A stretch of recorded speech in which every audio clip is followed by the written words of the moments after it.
Hi, you're tuned in to the Raging Aggron channel, and I'm your host, Djingis. So, this will be the fourth team recap, draft recap, and the last one that will go up today. And after this, I've been finishing the Mele division in the Sun Conference. And the last team out is the Munich Miltanks. And as you can see, the first big ass is Hoopa Unbound. That is also his crystal holder. So this thing will wreck teams completely.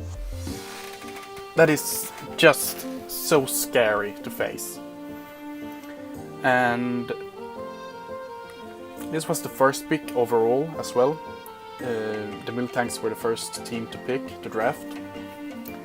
And just looking at Hoopa Unbound, I mean, I'm not very fond of Hoopa Unbound because of the quad weakness to bug. And there are so many U-turners in this format. So many U-turners. And with that base 60 defense, it will drop to a U-turn.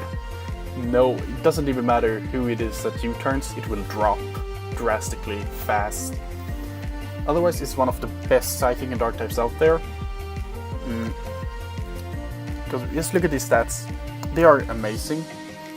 And you can run almost every item on this thing as well. It has a great move pool. You really don't have to do anything with it. I mean, you can just look at this. I mean, it has 50 different sets it can run without problem in a draft league format. It's just power. So that is really good. Hoopa Unbound is one of those Pokemon that you don't really know where you have them. They can come to every matchup, and it can sit out for the whole season. Just because of that one team that has, it will drop the first game to a U-turn, and then the coach will be, oh no, a U-turn. You know the thought process. So I mean, that can happen, but as a really good pickup, he has the Mega Beedrill, one of the hardest hitting U-turners in the format. And just look at those. I mean, his first two Pokemons have base 160 and base 160 and base 150 attack. That is brutal. And his Hoopa Unbound is even better at the special side. I mean, this is just obnoxious. I mean, it's so great. Adaptability on base 150 attack. Come on, mate. You know, it doesn't really have the best moveset, the best move pool. But you can run Drill Run, Double Edge, Acrobatics, Brick Break, Facade, Knock Off Poison Jab. I mean, most of the time you will see Knock Off Poison Jab, Protect U-turn or Exit a U-turn, Sword Stance U-turn maybe, Roost, Protect Sub. I mean, you can do some, you can vary it a bit. It gets Defog, which most of us don't know. So it's a really good Mega. It's very underrated, and I'm pretty sure it will wreck through teams just single-handedly, especially when it's packed up with Hoopa Unbound. And just to make things even worse, he has the egg itself. I mean, Chance is, for me, Chance is one of the worst Pokemon to draft in a draft league format, because it's so often set up fodder. So often. With that Eviolite and with only Seismic as a good, viable attacking move, you will most of the time see that it switches in, taking and then switches right out again, just to not get set up fodder. And I still think that it will get set up fodder a lot this season. I think that the usefulness of Chansey will drop drastically, because it's a great Pokemon, really good. But it can't survive a lot of hits, especially on the physical side. So Chance is a good Pokemon, but not the best. I wouldn't have picked it up so early, but it's not me. I mean, Chance, it can be bulky enough to work, I guess. But this is a Pokemon that I'm really excited about. We are allowing Silvally with all types, so one that drafts Silvally will get all types of the Silvally. And this also means that Silvally can be exactly anything. I don't like Silvally as much as I like type Null, because of the Eviolite on Type Null with the exact same stats except for the speed, that is, I think it's 55 instead of 95, which means that you have an extremely bulky normal type in Type Null, and this can be accepted. But on the other hand, this can be exactly what it wants to be. It can just wreck teams because it can be whatever you want it. I mean, you can get Stab, Drake, or Meteor. You can get Stab, Air Slash, Crunch, Double. I mean, it has such good move pool, and you can use almost all attacks that you see. And this, I mean, even Payback and Metal Sound can work on a Silvally set. And that says something on how good it is. Other than that, I don't really know too much about Silvally, just that it is a really good Pokemon, and I look forward to see it put in work. Next up, it's another Eviolite user. So he has a pretty big knockoff weakness, even if he has pretty good knockoff resistance in Crystal. Or in Crystal, wow, in Hoop and Bound with its C user. Doublade is the complete opposite to Chansey. It has great physical bulk, but really bad special bulk. The No Guard is pretty good to have, because you can run, I don't know if it has any non-100, yeah, Rock Slide. And that Rock Slide can actually put in work since it's base 110 attack. But it has to run Eviolite, otherwise it will drop pretty quick since it's Steel Ghost. And I must say that I really like Doublade. I think it's a great Pokemon to take up. You know what it will bring most of the time. It's pretty easy to predict. At the same time, it's a pretty good core to have Chansey and Doublade. When it comes to the next Pokemon, Smeargle, I don't remember if we allowed Moody or not on the top of my head. So I'm not gonna talk about Moody, but we all know how Moody is. The Technician and Non-Tempo are pretty good. Technician is a really good ability to have, even if you have terrible stats. But I mean, Smeargle can still work. It has made himself a name in Ubers. Of all things, it can learn almost every move. The only move it can't learn is Dark Void, I think it's called. The Dark Rhyme move. I think it's Dark Void. That got nerfed for this gen. Smeargle is otherwise a really good Pokemon. Typically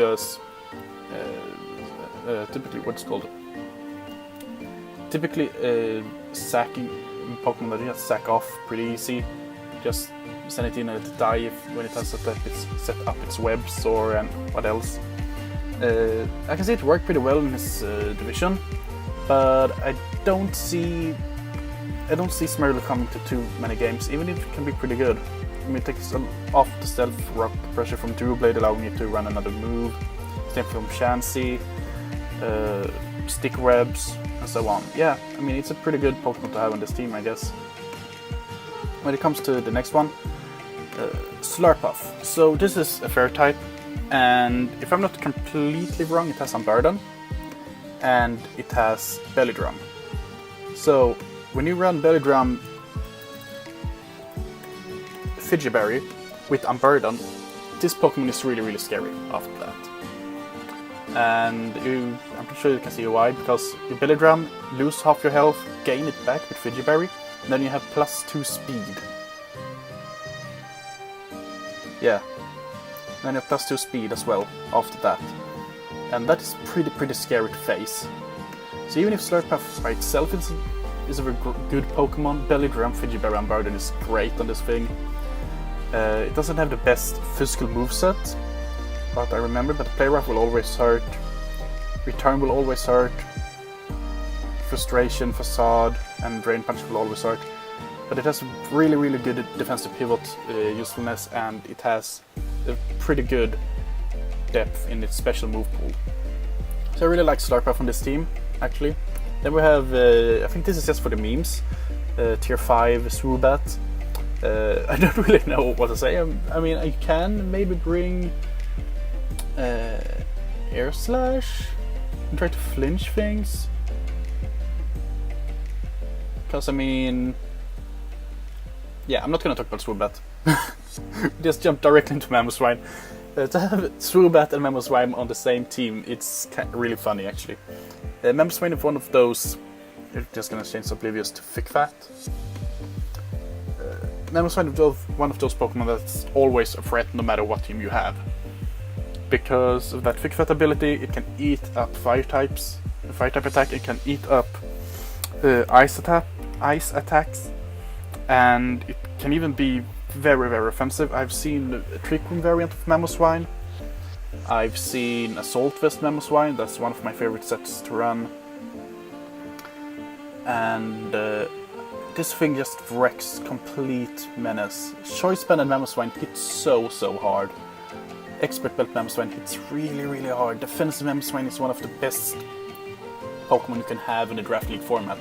Mamoswine is one of the best Pokemons in the game, and when it comes to Draft format, and Ice Ground is one of the best typings to have. In my mind, only Dark Ice is better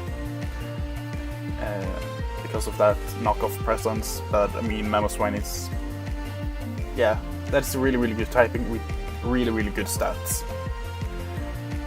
Typically, it will have Stealth Rocks if it's a defensive one, but since it has Smeargle, it might be a more offensive one.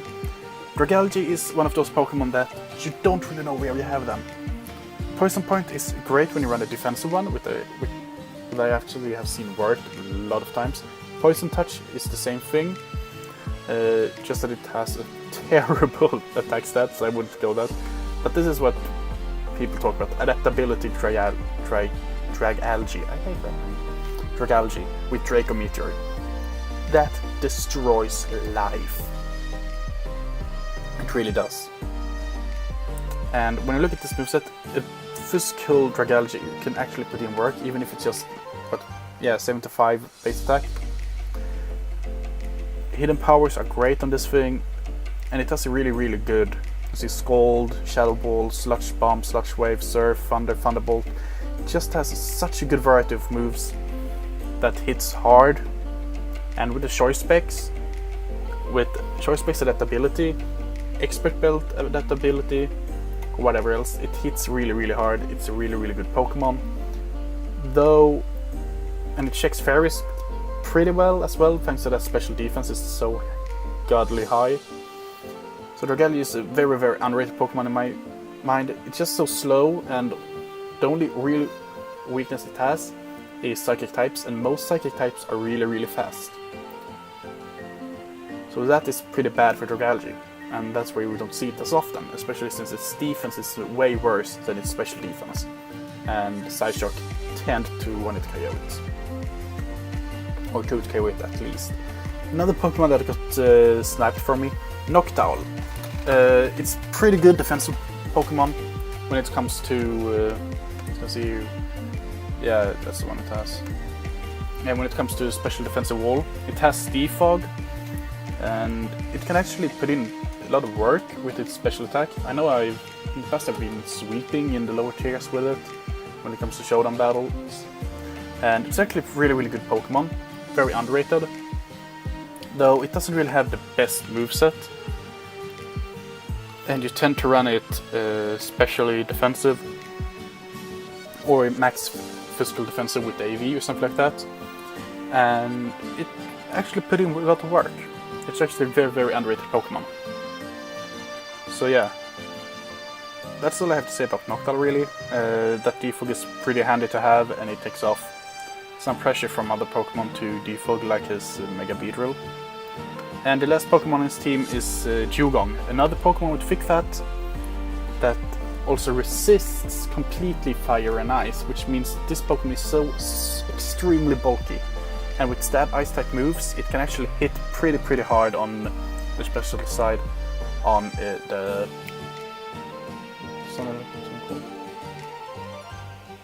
That's good. Oh, it's really, really good because with ice type, yeah, it can check grass types with its ice type, but it needs something else for the fighting type, and Dragalge is really good for that. Slurpath is good for that.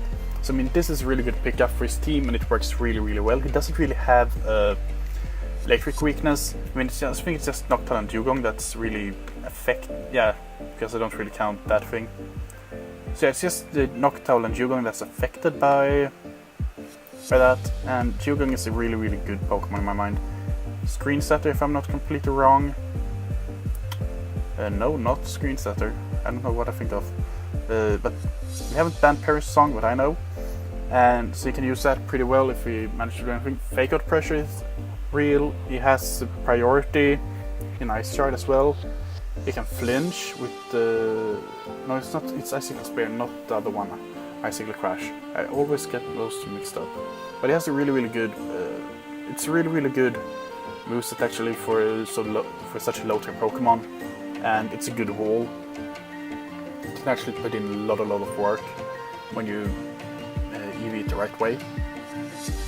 So yeah, I think that's all. I don't think I have anything else to talk about really here. The only thing you can really talk about is that he has a pretty huge bug weakness on his very offensive Pokemon in Hoopa, that he actually makes up for it with Electric Picks. And I do think that that is, together with the Hamilton Brambles, the best team here. So if we just look at the teams, so this is the Mille division.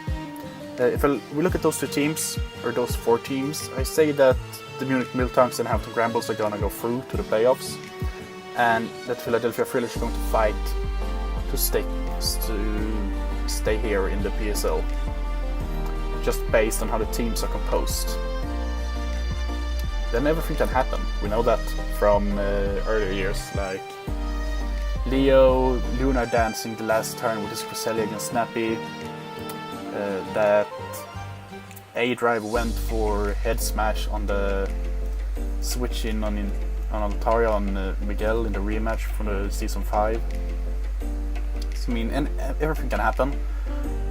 So, oh yeah, that Steve swept with the with the Sauce Buck. So, no, not Steve, Battler X, so we'll call him.